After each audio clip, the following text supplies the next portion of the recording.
Hello, everybody, and thank you very much for joining me for this first webinar in a series of webinars brought to you by Mondadori Education in Italy.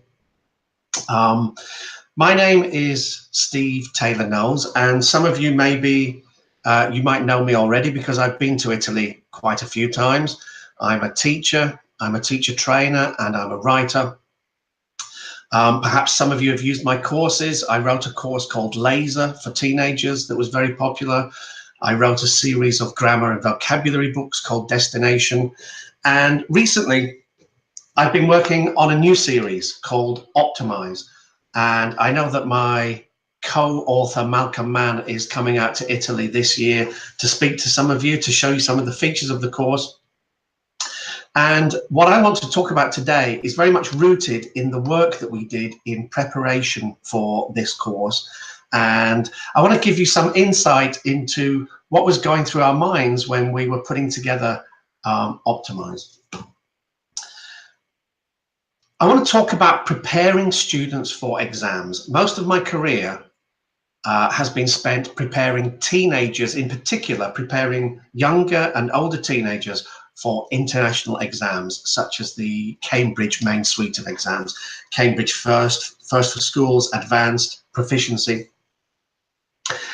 And I want to talk about two key aspects of preparing students for exams that I want my students in the classroom when they're preparing and in the exam room when they're sitting the exam, that I want them to bear in mind throughout the whole process. Because I think that is what gives them the edge. You know, when I'm writing or when I'm talking to teachers, people want tips. What tips do you have for students taking exams? And my single biggest tip is teach them English. There is no real reason why exam preparation should be any different from general English teaching.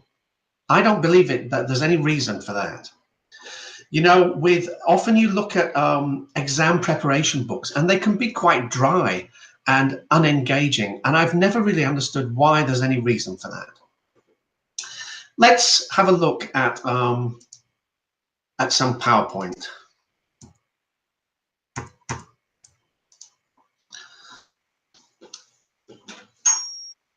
Optimise is a course that is a fully featured, modern, contemporary 21st century course. So as you would expect, it's got all the components to support the student's book that you would expect from any kind of course. A fully featured teacher's book, the presentation kit, a digital offering. And I hope in the future to be able to come out to Italy and talk to you about some of the features that I think make Optimise a really interesting course. Now, having said that, what we really need to focus on is teaching English and engaging our students. The main route into that is engaging them in terms of the content that we present them with. So, for example, in Optimise, we've got lots of really interesting readings and topics. The content is very interesting. This, for example, is these are all taken from the B1 Plus level, I think. This is a text about a Canadian family who decided that they would try to live life as if it was 1986. Now, if you're anything like a lot of the audiences of teachers that I stand in front of, a lot of you probably weren't even born in 1986. I was born in 1986. I was 20 in 1986. And of course, it was a time before not a time before mass communication, but it was a time before the internet, a time before email. I have an 8-year-old daughter called Scout, and recently she said to me, "You know, Daddy, I think when you were young, the only things that were invented were trees and houses." And she has a point. Now, of course, in 1986, we had a bit more than just trees and houses, but not much more. So this is a really interesting content. This is really interesting content for teenagers today, trying to imagine a time before all the technology that surrounds us. Now, this is a very interesting area. Nobody under the age of about 25 watches TV much these days. They're all online watching YouTube stars, following YouTube stars. So we've tried to introduce some of that content into the classroom. Ethical fashion. This is about how jeans are made. It's presented in the format of a class project, and it's all about how jeans are made and the kind of ethical considerations around the various steps. You know, the blue dye in jeans, for example, causes a lot of pollution, that kind of thing. And now this is an area that really interests me. I think in the classroom, I always aim to not to preach to students, because I think from the student's point of view, constantly being presented with fast food is bad for you, do not eat fast food, get more exercise, look after the environment, don't play video games. Now, of course, all these, there's a valid point behind all of these. But at the same time, I like to sometimes take a more sideways look at these topics and think, well, are there things that that students get out of some of these things, like video games? And when you play video games, there are in fact a lot of life skills that you acquire from video games, such as map reading, these days with online video games, cooperating with other players, planning, strategizing. I should just say at this point, by the way, that if you have any questions, then I'll be dealing with questions at the end of the webinar. I'll leave enough time to talk about questions.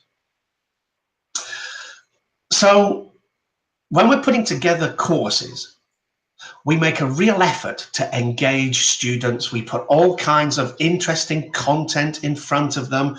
We try to personalize it. We try to make it relevant to their lives, their interests. And then when it comes to exam time, we put something like that in front of them. What I want to think about today is how do we bridge that gap between teaching them English and getting them to jump through all the kind of hoops that examiners ask them to jump through. In other words, what are some ways of helping our students prepare for this kind of exam task that on the surface can seem a little bit divorced from our desire to actually get our students using English and activating their English?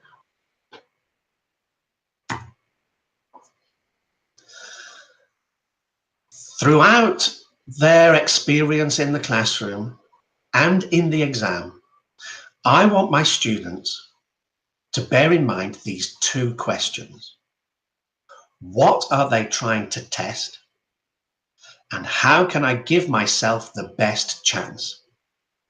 This is like looking at it from two different points of view, looking at it from the examiner's point of view and looking at it from the candidate's point of view. I want my students to think like an examiner.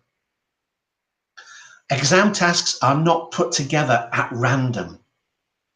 They're carefully designed to test particular things. So what we've done in Optimise, this is particularly at the B1 plus level, where we're making a transition into the final B2 year of taking First for Schools. I want students to bear in mind these two things: exam skills and exam strategies. Exam skills are things like scanning, skimming, giving reasons, the things that exam tasks try to test. So a given exam task will test your ability to express preferences. For example, in the First for Schools, in the interview, when you have to compare photographs and you may have to express preferences at that point, they are deliberately trying to test your ability to express preferences or your ability to give reasons. Or in the reading and use of English paper, they might be testing your ability to scan or your ability to skim. At the same time, I want my students to think about exam strategies. Now, exam strategies are the techniques that you should be employing for a particular exam task. So when you're doing multiple choice questions, for example, there's a particular technique to doing that kind of task, and that is relevant to any time when you do multiple choice questions. I mean, really, I'm talking about, I'm setting what I'm saying in the context of high stakes exams like the Cambridge First for Schools. But what I'm saying applies equally to all test situations. So the kind of unit tests that come with a course like Optimise, the kind of tests that you write for your students, the kind of exams within a school setting, within an institution, international exams, 9 times out of 10, those kind of exams use common exam types like multiple choice questions, sentence transformations, true-false tests. And the techniques from one to another exam situation have a lot in common, or maybe even are exactly the same.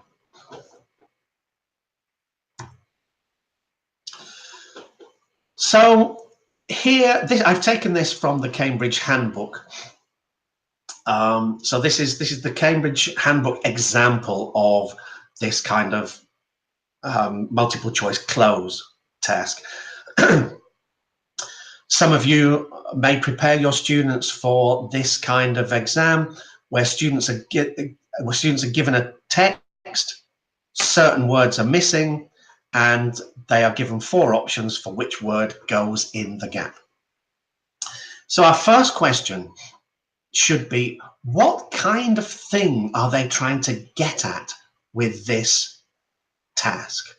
Now, luckily for us, for our purposes, Cambridge is very good at specifying what their exams are trying to test. Not all exam bodies are as clear or as explicit as Cambridge. And in the First for Schools Handbook, Cambridge says that the main focus, as you would expect, is on vocabulary, idioms, collocations, fixed phrases, complementation. Now, by complementation, they mean what we might also call colligation, or what we might call lexicogrammar. We're familiar with the idea that the English language has grammar, and that the English language is made up of words, of vocabulary, of idioms and collocations, etc. But also different words have grammar associated with them. For example, accuse somebody of doing. Now, the fact that we say accuse of plus ing is not exactly a characteristic of the English language. It's a characteristic of the verb accuse. So that's lexicogrammar, really, the grammar of lexical items. And when they say complementation here, that's what they mean. Phrasal verbs, semantic precision. In other words, choosing the word that has exactly the precise meaning that's relevant for the context. Okay, so that's what they state they are generally trying to test. Now, I want my students to look at each gap and figure out what's being tested at each point in a text like this. So this is about having a range of idioms, collocations, complementation, etc. at your fingertips. But it's also about how you manipulate those kind of things.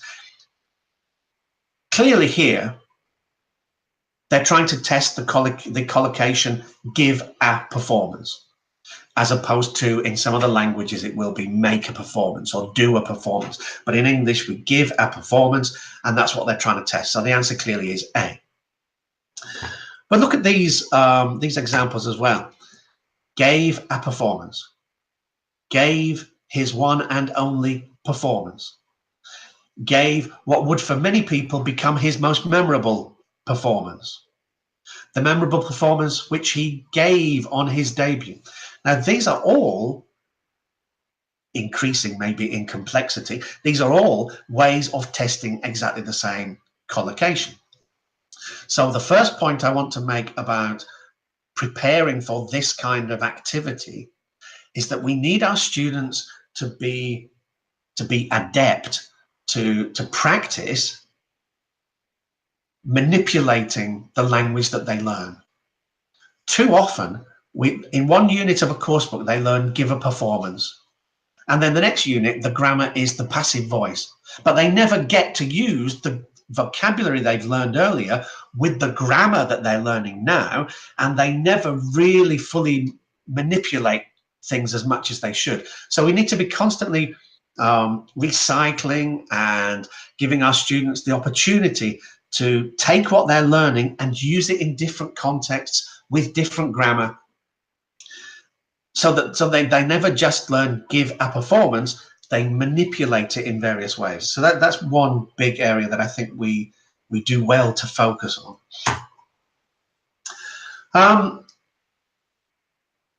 So if we look through a task like this, then we can see how it works when I want my students to focus on what is being tested. And the thing that is being tested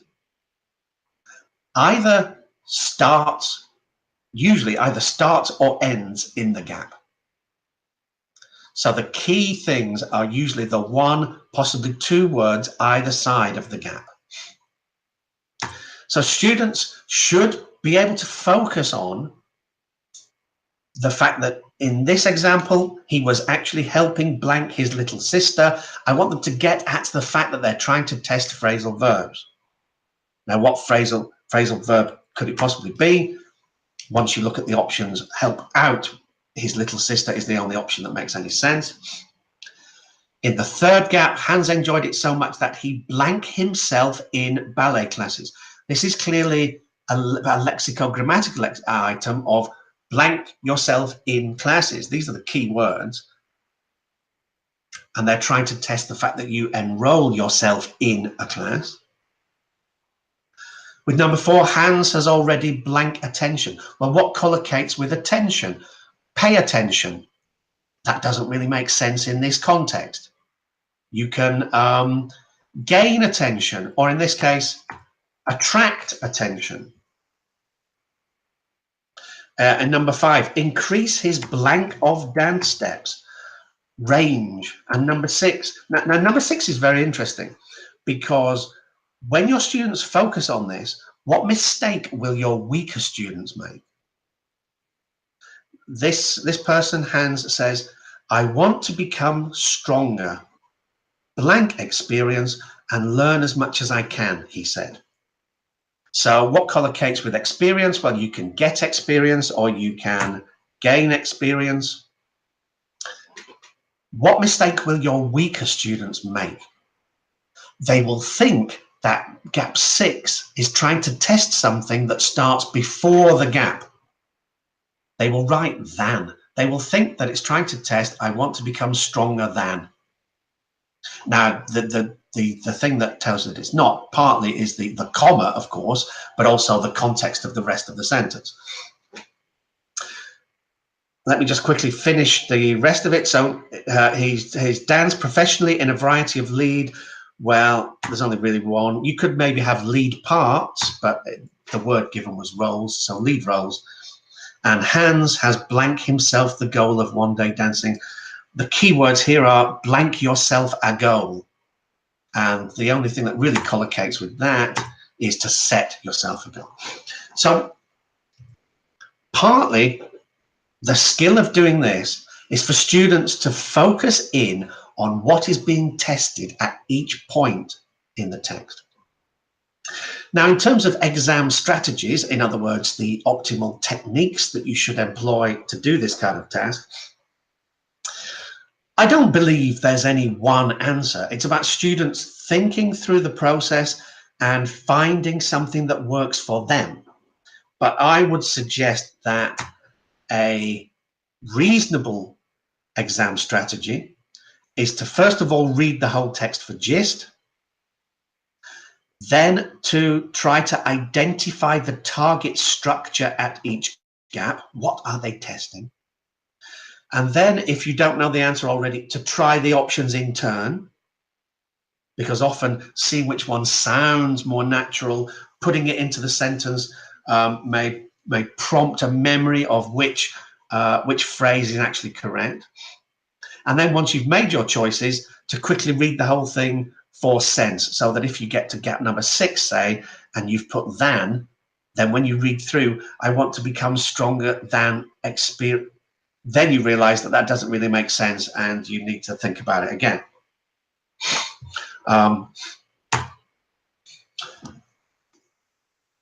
How do we translate that into tasks on a page and a flow of tasks in the classroom? Here's a page from Optimise that tries to work with exactly this kind of thing. The outcome of the lesson is task 4.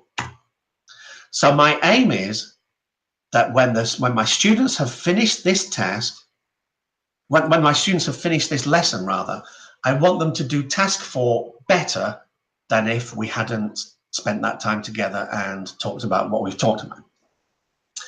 Now, as we said from the handbook, this kind of task is designed to test word patterns, collocations, idioms, confusable words. That's really semantic precision, phrasal verbs. And in this particular case, I want to focus on collocations. Throughout this whole course, I will focus on each of these in turn, but in this particular case, I want to focus on collocations. So how am I going to do that? Well, first of all, I want to orient my students towards the content. I don't want this to just come out of nowhere. I want to activate their thoughts about it. I want to start activating some ways of talking about it, some vocabulary.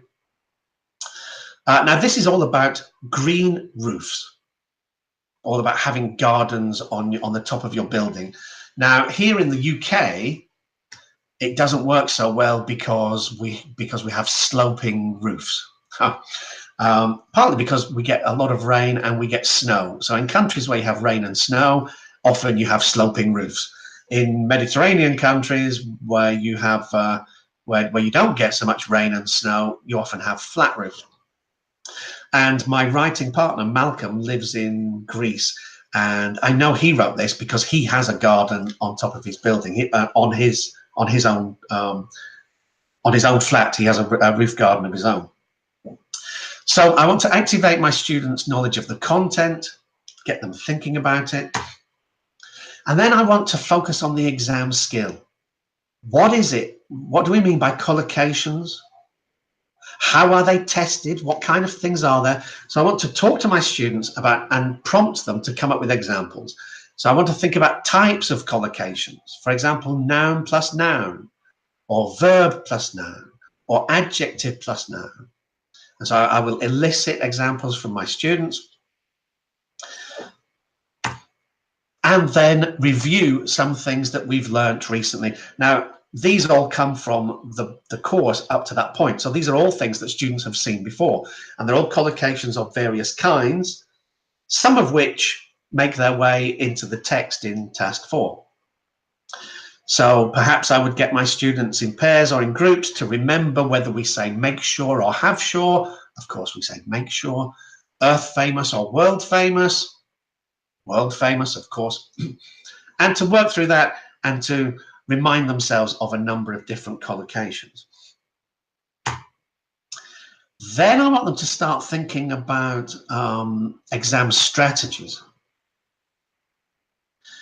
These are the specific techniques. So the technique may be decide if the collocation starts before the gap or in the gap, and say all the possible answers to yourself. For example, drawing their attention to number 7. Is it fresh studies? Is it recent studies? Is it latest studies? Is it unused studies? Try them in turn and see which one fits best. Cross out the ones that are definitely wrong, maybe leaving yourself with just 2. I don't know if you have, you probably did have, in the 90s, at least in the UK, and the 2000s, one of the most popular quiz shows was Millionaire. I'm sure you had it in Italy as well. And one of the options, one of the lifelines you could take there was 50-50, which means you get rid of the 2 wrong answers, leaving 2 answers. Students can often do that themselves, leaving themselves to choose between 2 that may be possible answers. These are the ones that, in this case, I want them to really focus on. These are ones that are built on collocation. Again, taking them through exam technique, I want them to skim, discuss what you think the main points of the text are. I want them to get the general gist from skimming it. So when I put it together on the page, or when we put it together in the classroom as a sequence of tasks, this is the kind of flow of the lesson. It's going from a topic focus through an exam skill development, then exam strategy development, and finally, not quite finally, but one of the outcomes is that they do the exam task, and they do it better than they would have done without the work that we've done together. Then I want to link it to their own lives. I want some personalization, and I want to encourage independent learning. There is no reason why in exam preparation we can't focus on personalization and independent learning. In Optimise, we've done it through this kind of think, research, culture, learn, and me box. So at the end of each section, each spread or each page, there's a box like this that is designed to personalize the learning or to encourage independent learning. So I just want to look at that in a little more detail, because this is very closely connected to the whole idea of life skills, critical thinking skills, 21st century skills. When this box is used for a think skill, this is very much about critical thinking, creative thinking, imaginative thinking. So this is from a unit about music. Imagine you could interview any musician or band. Who would you choose and what would you ask? So there I'm activating their hypothetical thinking skills. Research skills are a very important part of independent learning. Now, of course, a lot of research skills involve going online and finding things, Googling stuff. This is something slightly different, where I want them to ask their parents and grandparents about how leisure activities have changed over time, and use people as a resource. Culture is about bringing it back to the student's home culture.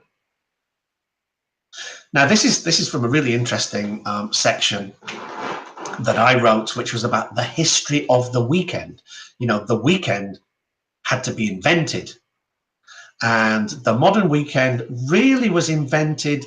There were 2 big factors that contributed towards the modern weekend. One was the Industrial Revolution in the northwest of England. Right now, I'm speaking to you from a town called Bolton, which is outside Manchester in the northwest of England. And this whole area was built on the cotton industry during the Industrial Revolution. And it was one of the first places in the world where people started to work in factories en masse. And when you've got a factories either completely closed down or they are completely running.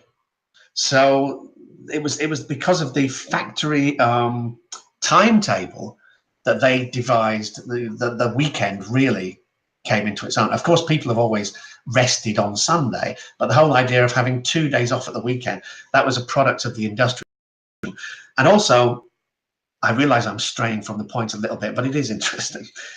Henry Ford in America, in the early part of the 20th century, he had people making the first mass-produced cars, the Model T Ford. And in order to give his workers the chance to buy and enjoy driving the cars they were making, he gave them the weekend off. So the weekend has a really interesting history. So this comes from a section in a unit where they've been thinking about the weekend, and I want them to relate it back to their own culture, their own country, about what's the typical working week in Italy, what do people do at the weekend in Italy, so that it feels connected to them and not as abstract as it otherwise could be. In the learn section, this is particularly where we emphasize and encourage independent learning.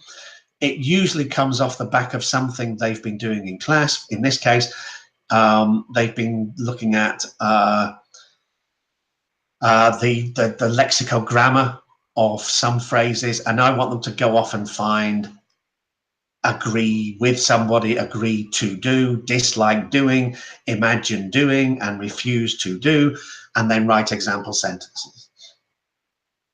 And then the me section, that's all about their personal lives, their routines, their families, their own interests. So this is from a section about family events, and this is about you, your family. When will you get together with your extended family? What's your next big family event? So those 5 categories really give us the ability to cover in quite a compact format. It gives us the ability to cover a very broad range of possible personalization and independent learning areas.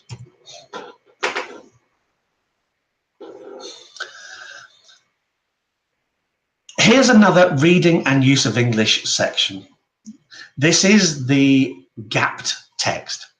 Some of you will be familiar with it. Students are given a text and sentences have been removed and another sentence has been added, and students have to decide which sentence goes back in which gap. Okay, how can we help our students with this? Well, what does it test? According to the First for Schools Handbook, it tests coherence, cohesion, and text structure. Let's just remind ourselves what coherence and cohesion are, and then look at how we can work on those in the classroom.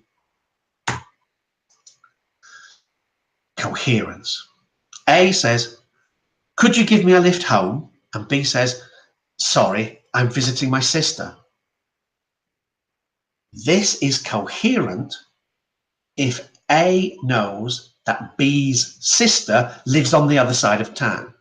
Coherence is about the content. It's about whether it makes sense in terms of ideas.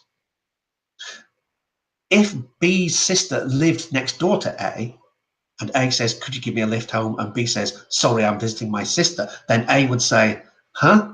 That doesn't make sense. She lives next door to me. So coherence is about the relationship between ideas. Cohesion is about the relationship between language, between bits of language, the way in which texts are held together by language. So, for example, if A says, is Jenny coming to the party? B says, yes. That's the answer to a yes-no question. She, that's Jenny, converted into a pronoun for somebody already referred to, and is, that's the auxiliary from the present continuous is coming. So this is cohesive because it's held together by the relationship between the linguistic relationships between the different parts. But coherence is about the way in which text makes sense in terms of content, ideas, etc. And cohesion, the way in which text makes sense in terms of connecting phrases, pronouns, etc.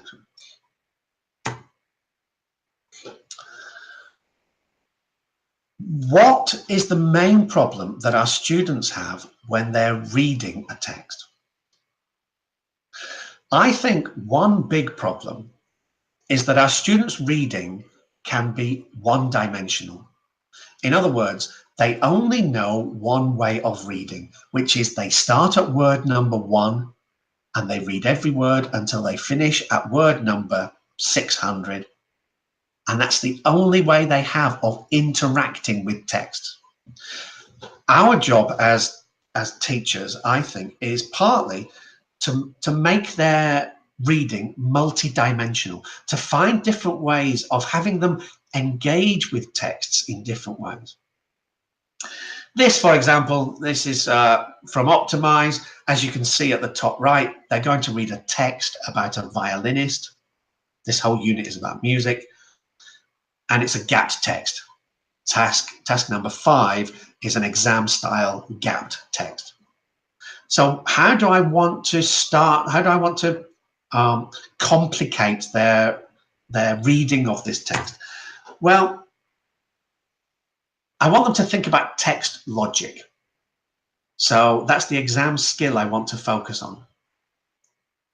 In other words, I don't really want to use the terms coherence and cohesion with my students. I think it's bad enough for us teachers to try and remember and distinguish between them. I don't want to confuse my students necessarily with those terms, but when I say understanding text logic, that's about coherence, of course. So task 3 is about matching paragraphs to summaries of the topic at that point in the text. So this is getting students from a more from an overview position to look at the way in which texts are in this particular case, the way in which this particular text is put together. And I also want them to look at the sentences that have been removed to see what the topic of the sentences are, the topic of each sentence is, because I want them to draw links between the topic in the sentence and the topic at that point in the text. That's a key skill when it comes to putting them back together. How else can I work with this idea of coherence? Well, here's a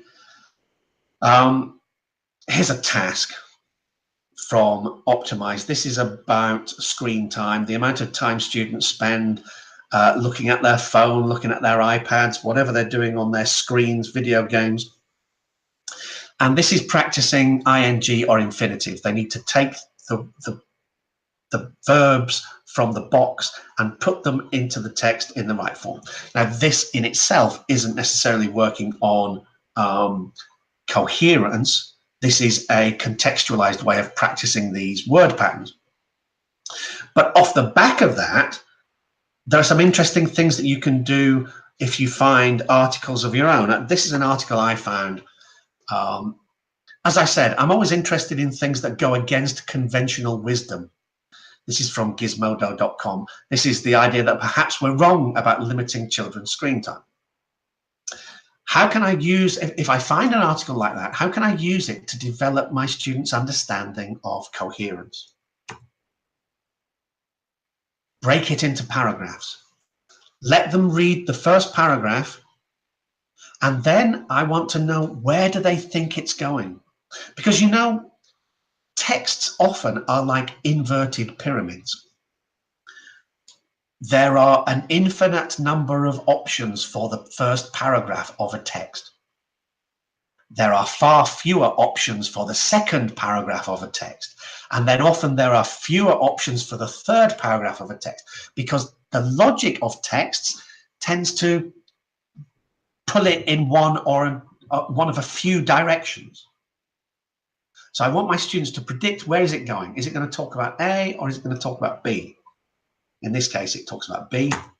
And then the next paragraph, is it going to talk about A, or is it going to talk about B? So I want them to reconstruct the text. This is a very powerful way of practicing coherence and making our students' reading more multidimensional. What about cohesion? Now, the first aspect that I want to mention about in connection with cohesion is something that teachers are very familiar with: linking words and phrases. Here I've got my text is a piece of fiction, and again it's a gapped text, and students are going to put back, well, they're going to look at phrases, connecting phrases, and then they're going to look at the sentences and the text to find these connecting phrases. We're all familiar with it. I would say that this is probably the thing that we most focus on when we're thinking about the gapped text. We think about linking phrases. And that's fine. That is an important part of cohesion, no doubt. However, I think there are other things that we often forget. This is from a unit about lifelong learning, and students are reading a text about things learned outside school, for example, riding a skateboard or juggling. Now, in this case, I don't want to focus on linking phrases. I want to focus on pronouns. Pronouns are an important part of what holds texts together. They are key cohesive devices. But I do think that often we focus on useful phrases and linking phrases and forget about some of the other cohesive devices that are usually used in text. In fact, that are used more often in text. So I want students to think about the pronouns, and then I want them to look at the text, and I want them to look at the sentences that have been removed, look at the pronouns. What do they refer to?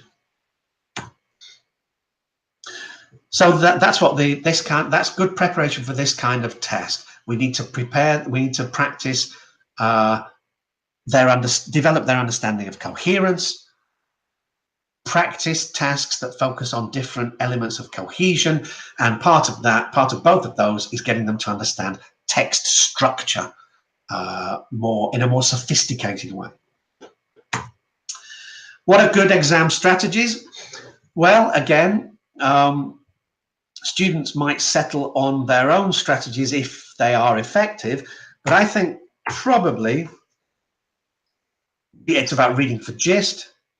It's about identifying the topic at each gap. It's about underlining key cohesive devices. So if we look at the sentences in more detail, the first word is a cohesive device, so. The second word, they, is a cohesive device. In B, this and them. In C, this and him and he. In G, in this way. So I want my students to focus on specific bits of language that are through which cohesion is achieved. Then I want them to match the topic and the cohesive devices to the gap. I want to match coherence and cohesion. And then, okay, they may not always have the luxury of this kind of time, but I want them to read quickly for sense to make sure that the whole thing hangs together correctly. Okay, so just to summarize, I'm going to summarize and then I'm going to look at a couple of questions, and we'll just spend another 10 or 15 minutes together just thinking about one or two questions. My main point is that students throughout their preparation and in the classroom should bear in mind two big questions. What is the examiner trying to test? What do they want? And secondly, how can I give it to them? What's the best way of giving it to them? As you can see from that slide, I'm on Facebook, I'm on Instagram. Please come along and be my friend. Do you know what? I'm the only Steve Taylor-Knowles on the internet. I've got a very distinctive name. I'm the only Steve Taylor-Knowles, so you can always find me. If you've used my materials, or if you start using Optimise or any other of my materials and you want to ask me anything, then I'm always available. Facebook Messenger is probably the best way of getting in touch. Okay.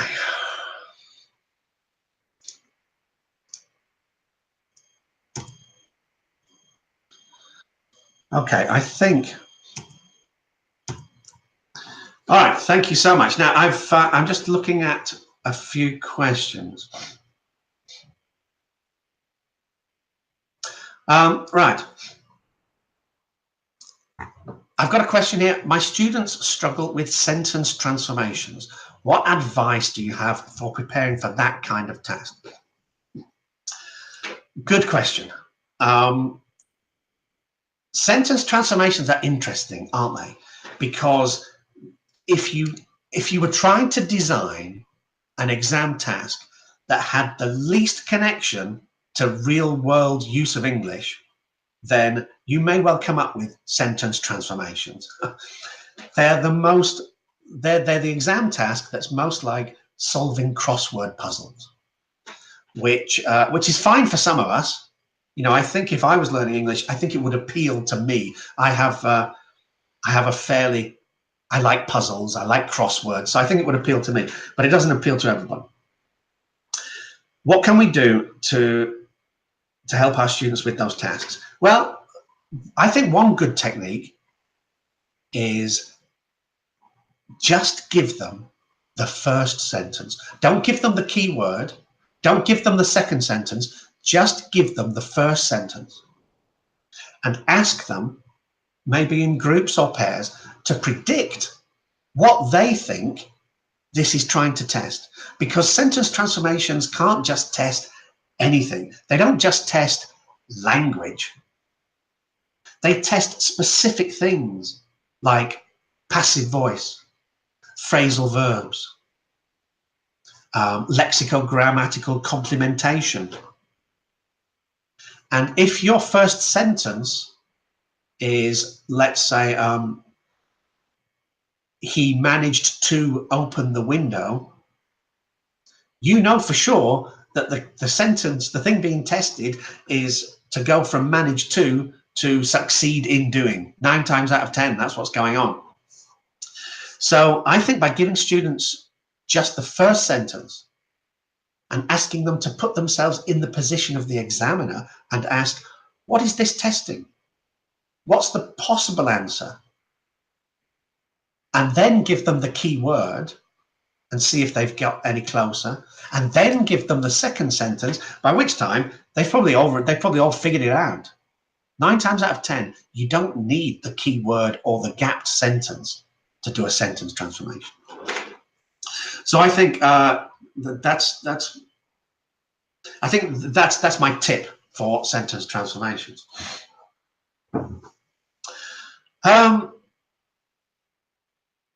Somebody has asked here, what exercises can we do to strengthen memory? We're talking, aren't we, about a particular kind of memory. We're talking about the kind of memory that is used when you learn a musical instrument. You know, speaking English, using and speaking English is not like learning a bunch of history facts. It's not about learning facts about language. I know that often it feels like that because we often present grammatical rules like that. What is the second conditional? If plus would plus etc. But in fact, the skill of using English is more analogous to the skill of playing a musical instrument. It's not about taking a body of knowledge from here and putting it in students' heads. It's about training students in the same way that we train people to play the violin or play the guitar. So I think it's about the techniques are the same. I think it demands practice. I think it demands practice of the same kind of thing in different contexts. Like I was saying earlier at the start, we need to find connections between, we need to be constantly recycling vocabulary in new grammar. We're now doing the passive voice. Let's recycle some of the vocabulary we learned when we were doing the past continuous. Don't allow things to become too separated and too linear. Keep churning it up and keep manipulating and bringing things back. So I think that's what I would say about strengthening that particular kind of memory. Let me take one more question. Some of my students don't like speaking in class. How can I get them talking?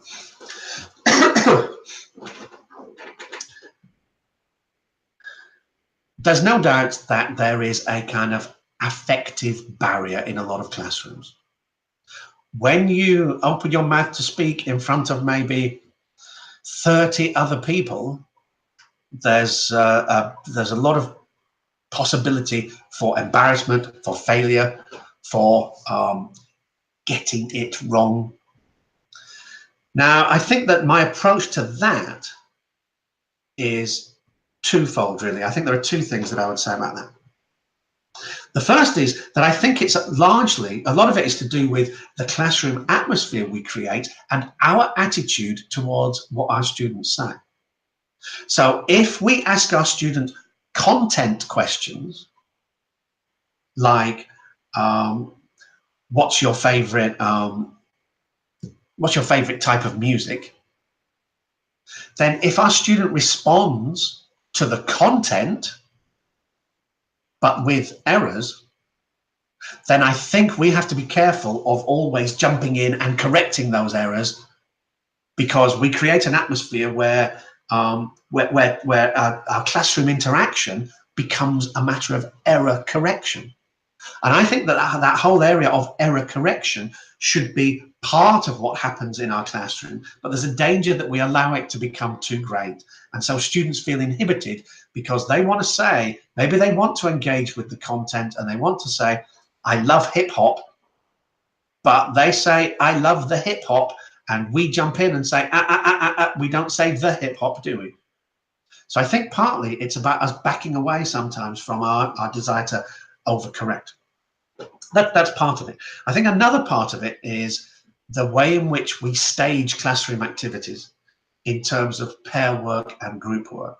Now, I think that the whole group dynamics I find very interesting. I'm very interested in cooperative learning and how we set up groups so that cooperative learning really happens rather than just discussing groups.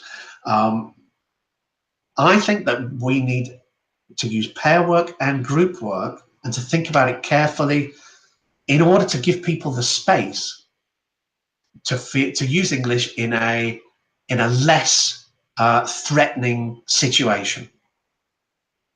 I mean, there's a lot of classroom management, a lot of interesting things going on with group work, and I hope to come over and be able to talk to you some of you about some of the interesting angles of that. But I think that when it comes to speaking, my advice is those two angles. First of all, think about the role of error correction in your classroom. And secondly, think about how I can get my students talking to each other rather than talking to me, which is a far less high stakes error correction situation.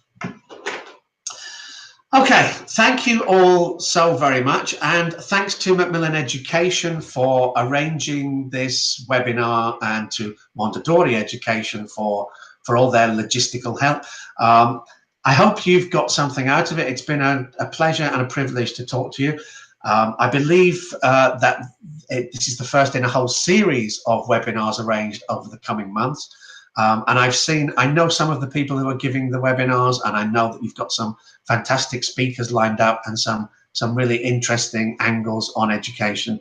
Thank you so much for listening, and I hope to see you in Italy soon. Thank you very much.